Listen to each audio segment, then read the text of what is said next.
Bozorlar limonni qo'yish qimmat deysiz-ku. Здесь просто бывает, но коробка холода же. Чам плюмите да раз. Через сей панса балан бозорlar хаж.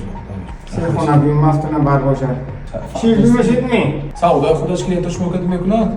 Mochilak pansatkada yugurin savdo xotomak. Korobka holatdagi yoki remontsiz uy qidirib yurgan mijozlarimiz uchun bitta bugun uy chiqdi. Adresimiz Maftunabar, 3 xonali, 3-etaj. Maftunabar orqa tomondagi 4 etajli panelli domladan. Uyimizni proyekti ikki tomonlama, mana bu bu tomondan ko'rinishi. Kuxnyamiz. Xo'p, narxini 41,5 dedilar. Oxirgi narxi yana ozgina savdosi bor. Uyimizni balkoni ham bor. Ko'rib turganingizdek, remonti yo'q. Mana bu ikkinchi tomondan ko'rinishi, mana bu balkon. Kimga yoqsa, pastdagi raqamlarga telefon qilib kelaverasizlar.